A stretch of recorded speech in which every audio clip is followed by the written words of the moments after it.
안녕하세요. 반갑습니다. 부동산 메이커 공민준 소장입니다.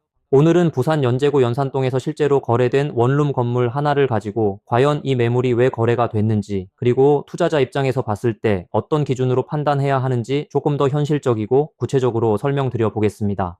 오늘 말씀드릴 내용은 단순히 이 매물 좋아 보입니다. 입지가 괜찮습니다. 공실이 없습니다. 이런 식의 매물 소개가 아닙니다.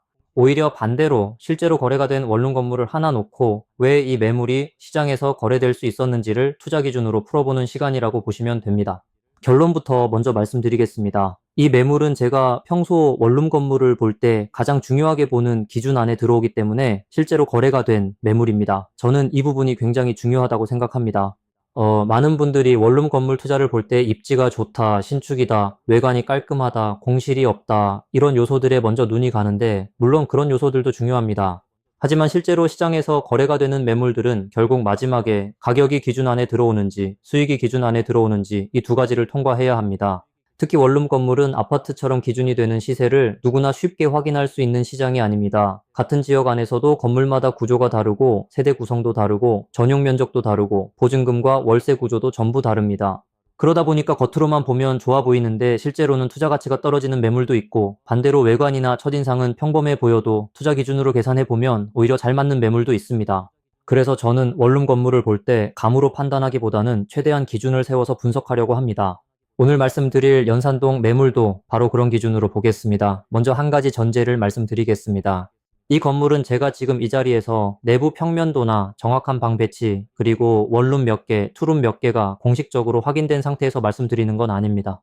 즉 정확한 내부 구조를 100% 알고 분석하는 것이 아니라 공개된 전용 면적과 건물 정보를 바탕으로 합리적으로 추정해서 분석하는 방식입니다. 그런데 사실 실제 투자도 비슷합니다.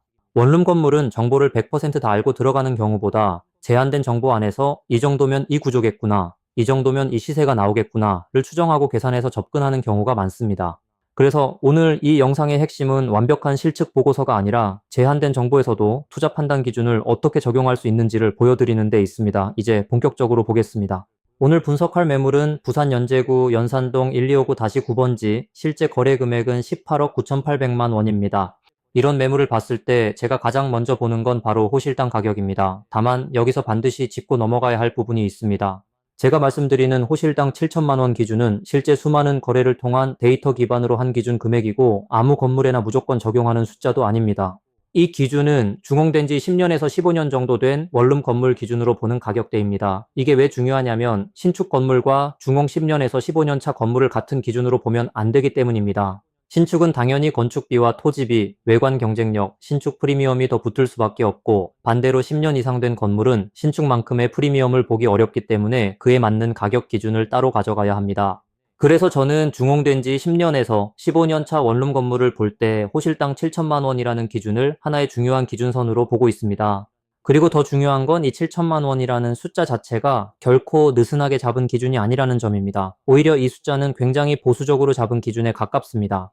실제로 부산에서 원룸 건물을 몇 채씩 직접 보유하면서 운영하고 있는 전문 투자자분들도 이 정도 기준 안에 들어오는 매물들을 지속적으로 매입하고 있습니다. 즉 이건 제가 혼자 임의로 만든 숫자가 아니라 실제 시장에서 경험 있는 투자자들이 이 정도면 볼 수 있다, 이 정도면 매입 검토 가능하다라고 판단하는 현실적인 기준이라고 보시면 됩니다. 그래서 앞으로 영상을 보실 때도 단순히 7천만 원 이하면 통과 이렇게만 받아들이시면 안 되고, 준공된 지 10년에서 15년 차 기준으로 실제 전문 투자자들도 참고하는 보수적 기준선이 7천만 원이다, 이렇게 이해하시는 게 맞습니다. 그럼 이제 이 기준을 이번 연산동 매물에 적용해 보겠습니다. 제가 확인한 전용 면적 기준으로 추정해 보면 이 건물은 대략적으로 원룸 26개, 투룸 4개, 그리고 1층 상가 1개 정도의 구조로 볼 수 있습니다. 여기서도 다시 말씀드리지만 이건 내부를 직접 하나하나 확인한 확정 정보가 아니라 전용 면적에 따라 이 정도 면적이면 원룸으로 보겠다, 전용 8평이 넘어가면 투룸으로 보겠다, 이런 식으로 합리적으로 추정한 구성입니다. 이제 여기에 가중치를 적용해 보겠습니다. 원룸은 1, 투룸은 1.5, 상가는 일단 1로 보겠습니다. 그러면 원룸 26개는 26, 투룸 4개는 6, 상가 1개는 1, 총 33이 나옵니다. 이제 실제 거래 금액 18억 9,800만 원을 가중치 값인 33으로 나눠보면 호실당 약 5,751만 원 수준이 나옵니다. 이 숫자는 제가 말씀드린 준공된 지 10년에서 15년 차 원룸 건물 기준의 보수적인 기준선인 7천만 원보다 상당히 낮은 수준입니다. 즉, 이 매물은 단순히 기준선에 걸쳐 있는 정도가 아니라 가격적인 측면에서는 기준보다 더 여유 있는 구간에 들어오는 매물이라고 볼 수 있습니다. 저는 이 부분이 이 매물이 실제로 거래된 가장 중요한 첫 번째 이유라고 생각합니다. 결국 입지만 좋다고 거래되는 게 아니라 실전 투자자들이 참고하는 보수적 가격 기준 안에 충분히 들어오기 때문에 거래가 되는 것입니다. 이제 두 번째로 봐야 할 건 그 가격을 실제 임대 수익이 받쳐줄 수 있느냐입니다. 아무리 호실당 가격이 좋아 보여도 실제 임대료가 약하면 결국 투자자 입장에서는 매력이 떨어질 수밖에 없습니다. 그래서 다음으로는 이 건물이 어느 정도 임대 수익을 만들 수 있는 구조인지를 보겠습니다. 연산동 원룸 시장을 기준으로 보면 전용 5평 후반에서 6평 초반 정도 되고 주방 분리형 구조가 나오는 원룸의 평균적인 임대료 시세는 보증금 500만 원에 월세 45만 원 수준 관리비 포함 기준으로 형성되어 있습니다. 투룸의 경우는 보증금 1000만 원에 월세 60만 원 정도를 평균적인 시세로 잡을 수 있고 1층 상가는 실면적 약 8평 내외라는 가정 아래 보증금 2천만 원, 월세 70만 원 정도로 보수적으로 판단해 볼 수 있습니다. 이 기준으로 계산해보면 원룸 26개는 보증금이 1억 3천만 원, 월세는 1170만 원입니다. 투룸 4개는 보증금이 4천만 원, 월세는 240만 원입니다. 상가 1개는 보증금 2천만 원, 월세 70만 원입니다. 이걸 전부 합치면 총 보증금은 1억 9천만 원, 총 월세는 1,480만 원이 나옵니다. 연간 임대 수익으로 환산하면 1억 7,760만 원입니다. 여기서 수익률은 실제 투자자 기준으로 계산해야 합니다. 원룸 건물은 매수할 때 기존 임차인의 보증금을 그대로 인수하고 들어가기 때문에 실제로 매수자가 투입하는 돈은 매매 금액 전체가 아니라 매매 금액에서 보증금을 뺀 실투자금이 됩니다. 그래서 이 매물도 매매금액 18억 9,800만 원에서 보증금 1억 9천만 원을 차감하면 실투자금은 약 17억 800만 원 수준으로 볼 수 있습니다. 이 실투자금을 기준으로 연간 임대수익 1억 7,760만 원을 나눠보면 수익률은 약 10.4% 수준이 나옵니다. 이 부분도 굉장히 중요합니다. 제가 원룸 건물을 볼 때 수익형 자산으로서 대출을 활용하기 전 기대 수익률은 보수적으로 8% 이상은 나와야 한다는 점입니다. 왜냐하면 요즘 원룸 건물 매매 시장은 대출이 아예 안 나오는 구조는 아니지만 예전에 비해 상대적으로 대출이 적게 나오는 경우가 많기 때문입니다. 즉, 대출이 안 된다고 보는 것이 아니라 상대적으로 적게 나올 수밖에 없는 구조를 전제로 먼저 계산해야 투자 판단이 훨씬 더 안전해집니다.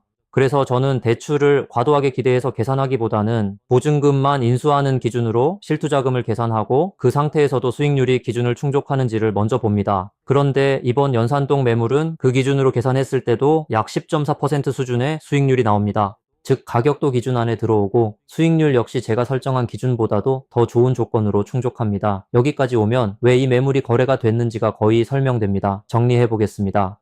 이 매물은 준공된 지 10년에서 15년 차 원룸 건물 기준으로 봤을 때 실제 전문 투자자들이 참고하는 보수적인 호실당 가격 기준 안에 충분히 들어옵니다. 그리고 전용 면적을 기준으로 구조를 추정해서 임대료를 보수적으로 계산해봐도 실투자금 기준 수익률이 약 10.4% 수준으로 제가 설정해 놓은 기준을 충분히 충족합니다. 즉, 이 매물이 거래된 이유는 단순히 입지가 좋아서가 아닙니다. 준공된 지 10년에서 15년 차 원룸 건물 기준으로 봤을 때 실제 전문 투자자들이 사용하는 보수적인 호실당 가격 기준 안에 들어오고 수익률도 기준을 충족하기 때문에 실제로 거래가 된 겁니다. 저는 이런 분석이 중요하다고 생각합니다.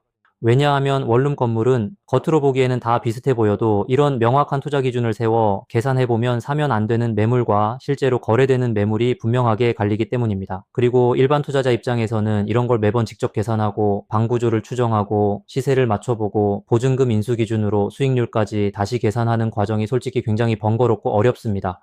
그래서 저는 이런 기준에 맞는 매물들만 선별해서 다루는 게 중요하다고 생각합니다. 만약 지금 영상을 보시면서 이런 식으로 봐야 되는 거구나. 내가 혼자 계산하기엔 복잡하네. 이런 기준에 맞는 원룸 건물을 찾고 싶다. 이렇게 느끼셨다면 굳이 직접 하나하나 복잡하게 계산하지 않으셔도 됩니다. 이런 기준의 매물들만 취급하고 있는 메이커 부동산 공민준 소장에게 문의 주시면 복잡한 숫자 계산부터 구조 판단, 수익률 검토까지 실제 투자자 관점에서 정리해서 설명드리겠습니다. 원룸 건물 투자는 결국 정보가 아니라 기준 싸움입니다. 그리고 그 기준을 알고 접근하면 시장에 나와 있는 매물도 훨씬 더 선명하게 보이게 됩니다. 앞으로도 이런 실제 거래 사례를 기준으로 부산 원룸 건물 시장이 어떤 기준 안에서 거래되고 있는지 계속 분석해서 보여드리겠습니다. 오늘 영상이 도움이 되셨다면 구독과 좋아요 부탁드립니다. 감사합니다.